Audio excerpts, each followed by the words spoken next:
पीलीभीत को आतंकियों ने दहलाने की साजिश रची, लेकिन इस साजिश को नाकाम कर दिया यूपी और पंजाब पुलिस की संयुक्त कार्रवाई ने, जिससे तीनों के खालिस्तानी आतंकियों को मार गिराया। आतंकियों की दस्तक ने पुराने घाव को फिर ताजा कर दिया। देखिए खास रिपोर्ट। पीलीभीत में खालिस्तानियों की दस्तक, आतंकियों की एंट्री से दहशत का माहौल, आतंकियों के दहशत से हरे हुए पुराने जख्म। पीलीभीत के तराई क्षेत्र में आतंकियों की घुसपैठ की कहानी नई नहीं है। आज की घटना ने 90 के दशक के उस घाव को फिर से ताजा कर दिया, जब आतंकियों के कहर से पूरे क्षेत्रवासी सिहर जाते थे। कितने परिवार इस आतंकियों के आतंक से प्रभावित हुए थे। आज एक बार फिर उन्हें वो डर, वो दहशत याद आ गई। आतंक से प्रभावित पीड़ितों की जुबानी सुनिए।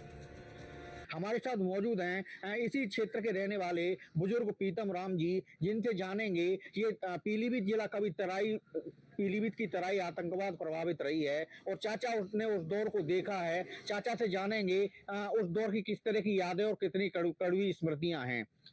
चाचा, जब पीलीभीत में तराई का आतंकवाद चल रहा था तब क्या उम्र थी आपकी? उम्र करीबन 40 के आसपास थी। 40 के आसपास। किस तरह का माहौल हुआ करता था? माहौल तो बहुत ही खराब था। मार, लूट मार, धमकाना, मारना, काटना, हाँ। इस तरह का माहौल था।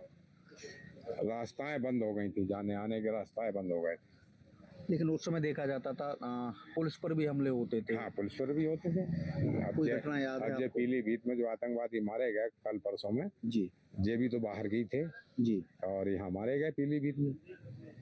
ये तो योगी के मर्डर करने ले आए। उनने तो कबूल करी, जिसके पैर में गोली लगी उसको पकड़ लो। उसने तो खुले काम कह दी, हम योगी को साफ कर देंगे। ये कहा जा रहा है इस तरह की बातें। हाँ। चाचा, उस दौर में जब तराई में आतंकवाद था, तमाम ऐसी घटनाएं हुआ करती थी। लोगों पे दोहरा एक तरह से जुल्म होता था। एक तरफ पुलिस परेशान करती थी और उधर जिन्हें खाड़ को बोलते थे। कैसा माहौल था? बहुत खतरनाक माहौल था। उस वक्त तो घर से निकलना मुश्किल था। आप लोग फिर कैसे निकलते थे? कैसे निकलते थे? टाइम बे टाइम निकलते थे। टाइम बे टाइम निकलते थे। अपना मौका देखा कि माहौल सही ठंडा है, उस टाइम निकले, उसके बाद फिर चले गए। यही माहौल चलता रहा। फिर आतंकवाद का खात्मा कैसे हुआ? अब खात्मा धीरे धीरे करके फिर पुलिस ने भी कोशिश की और इधर सरकार ने भी कोशिश की, तभी जाके आतंकवाद ठंडा हुआ। 90 के दशक में जब तराई का आतंकवाद था, हाँ जी, आपके परिवार पर बड़ा हमला हुआ था। हाँ जी, खालिस्तानी समर्थित उग्रवादियों ने आपके परिवार पर अटैक किया था। हाँ जी, हाँ जी। जिसमें कैजुअल्टी भी हुई थी। ये लोकल जरा उस दौर के बाद थोड़ा विस्तार से बताएं। ये लोकल लोग थे, आसपास के लोग थे। मतलब कि ना उस टाइम वो माहौल बना हुआ था कि वो कि हम पहले बोले हमें रास्ता दिखाओ। रास्ता दिखाने के बाद फिर वो बोले कि वो शामिल ले गया उनको।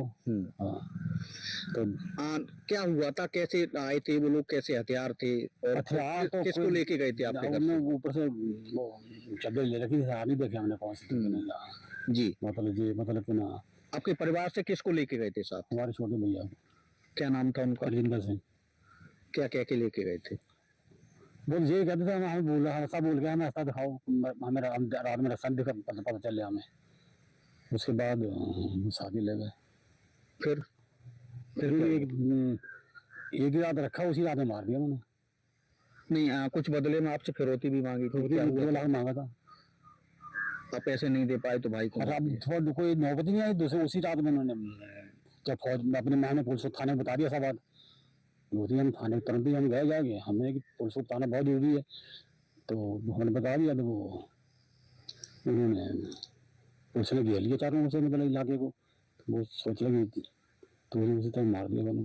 जिंदगी के कई दशक आपने पीलीभीत में गुजारे हैं। एक समय था जब पंजाब से के परिवार यहाँ आके बसे थे और पूरे पीलीभीत को आज उन्होंने सोने की खान बनाया। खून पसीने से यहाँ की माटी को सींचा है। आपका कहना है कि जो खालिस्तान की आवाज उठा रहे हैं उन्हें गुरु की शिक्षा का कोई भान नहीं है, उन्हें कोई ज्ञान नहीं है। हम पीलीभीत में फिर से आतंक की कोई दस्तक न होने देंगे और न यहाँ पर फिर से आतंकवाद को जमने देंगे।